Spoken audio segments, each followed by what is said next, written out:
bit.ly.com/choice. You're having another great day and you have good taste tuning into WOCA The Source with Ocala Talks and Tom Schmitz. Well, 1 out of 2 isn't bad.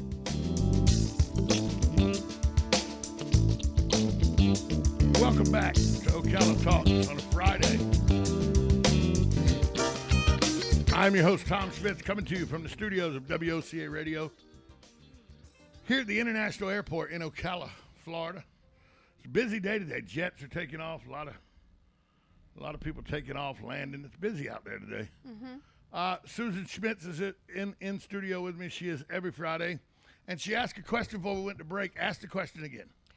What's this thing with Joe? But first explain, honey, for those who might not know, who is Joe Rogan? Joe Rogan is a podcast host. He is an MMA color analyst. Yes. He's a stand-up comedian. Yes. He was formerly on one of the greatest television show comedies ever, News Radio. Oh, was he? Yeah, he was the handyman on News Radio. Oh. And that was an ensemble cast that had Andy Dick and Phil Hartman, Dave. He was in Kids in the Hall, but it was a very good ensemble cast. Oh, you think that's on Netflix? Yeah, you can find it. Okay. Yeah, and it really showcased Phil Hartman and how genius he was before his wife, out of jealousy, killed him and her. But so Joe Rogan is established. He's very well known for his MMA world. That's how I know Joe Rogan. He's the color commentator for MMA. Yes. He's the guy that screams a lot. Oh my! Did you see that hit? You know, he's that guy. Yes. So, but he has a podcast. Successful. Very successful. I would say probably one of the top 10 podcasts in the country. Okay. He's very successful. Yes. And because he talks common sense. Joe Rogan doesn't talk, he's not, he doesn't tell you whether, and you know which way he leans, but he doesn't tell you whether he's Republican or Democrat, He just is common sense. Mm-hmm. And if he sees BS, he calls it BS, no matter what it is. Mm-hmm. Okay? I know a show quite a lot like that's done on a local level. So Joe Rogan has his ideas on the pandemic. Right. He has what he believes is accurate information that he says, when they say follow the science and everything, mm-hmm. He believes he's doing that. And he puts out what he believes is the information he garners from the research him and his staff does.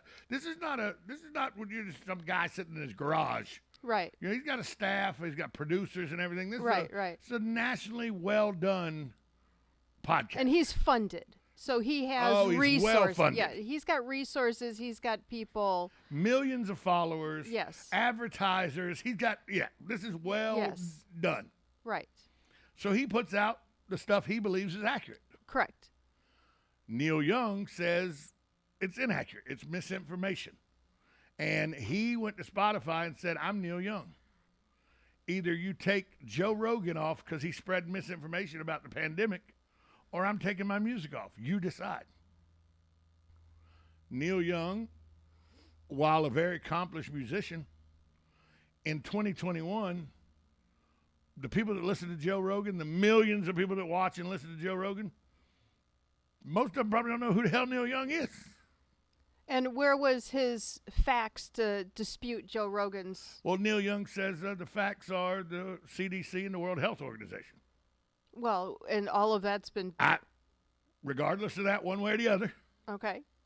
Because, we can't talk bad about the World Health Organization. You're right. Regardless of that, one way or the other, Neil Young says that Joe Rogan's spreading misinformation. And he's not going to have his music on the same platform that is okay with this misinformation about COVID. So Neil Young, a Canadian's trying to force an American to do something. That's a whole different thing. Well, now Joni Mitchell's joined him, and there's some other musicians that have joined him. But most of them are musicians from the protest era of the late 60s anyway. So that's what they do. Well, and that's, it's funny because they're also now trying to censor somebody. Right. Which back then... By the way, the guy who wrote the song Rockin' in the Free World wants to censor somebody. Yeah, what's the irony? And they didn't want to be censored in the 60s when they were protesting, what people... I bet there were people thought Neil Young and Joni Mitchell were putting out misinformation during the Vietnam era when they were talking about how they didn't trust the government and they wanted the Vietnam War to stop and everything. I bet there were people at that time That wanted to, that wanted to stop Neil Young to because he was putting out misinformation. about the government. By the way, Neil Young happened to be right with a lot of his protest songs. We know that now as history's played out, that the U.S. government was not forthcoming in what it knew about Vietnam. I wonder if there's going to be a repeat of that. So it flies in the face of everything Neil Young stands for, what he's doing, by the way, in my opinion. Because people treated him the same way 45, 50 years ago. Right. So now Jon Stewart's weighed in. And Jon Stewart, ran the Daily Show. And he left the Daily Show because he felt like it had become just where he was, he couldn't be Jon Stewart anymore. There was a perceived notion of how the Daily Show needed to be. And so Jon Stewart left the Daily Show. Jon Stewart was not fun. By the end of the Daily Show, Jon Stewart was not funny to me. Right. Because he had writers and all, and it was more a political-based show than it was the satirical political-based show that it originally started. Remember, Stephen Colbert, who's now Mr. Politics, was a reporter, a satirical reporter on the Daily Show that made fun of stuff. He was a funny guy. He's not funny anymore to me. Okay, and I think I get to make a decision on what's funny or not. I've done stand-up off and on for 15-plus years. I've been on stage doing stand-up and all. I know what funny is. Stephen Colbert's not funny to me anymore. He's political now.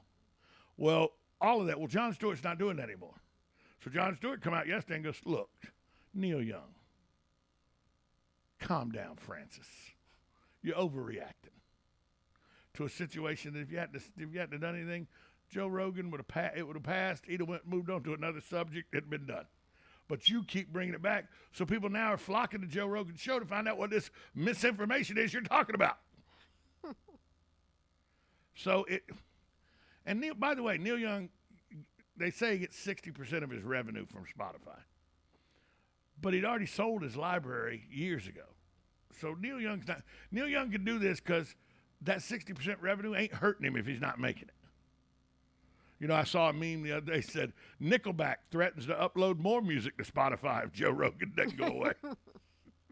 I don't know why people hate on Nickelback either. I don't know. I don't hate on Nickelback, but a lot of people do. But Joe Rogan put out information that Neil Young thinks is misinformation, and so Neil Young pulled his music from Spotify, and Spotify went.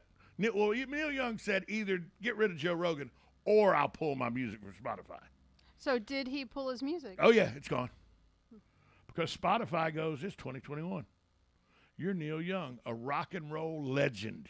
We get that. But you're not as popular as Joe Rogan is right now, and we're in the business of making money. And so we're going to go with the other guy. Well, now there are people upset with Spotify, and they want Rogan fired off Spotify and everything because how dare you, Spotify, the woke culture. And Spotify's like, still not going to do it. Too many people tune in every night. Now some of you woke people who hate Joe Rogan, guess what you're doing? You're listening to Joe Rogan. Every night. Every night. So now we're making money on top of money. Nope. We're not going to kill the goose that's laying the golden egg right now. Neil Young, you were that goose in 1968. It's 2021. You ain't that goose now. And besides, remember now, Neil Young wrote a song called Southern Man that really just lambasted the South and how they were doing with Jim Crow laws and everything. And if you listen to the song, there's some points in the song, but for the most part, it's just telling you how bad the white guy in the South is. Well, Leonard Skinner made a song called Sweet Home Alabama. And you remember he said Mr. Young sang about her, but we don't need Mr. Young around anyhow. So Neil Young ain't been really the most popular guy in the Deep South since a long time ago. So I really, Neil Young, to me, and this is, I know people are going to kill me for this, but to me, Neil Young's like Bob Dylan. Terrible. I know there are people that love Bob Dylan. All I hear when Bob Dylan sings is him.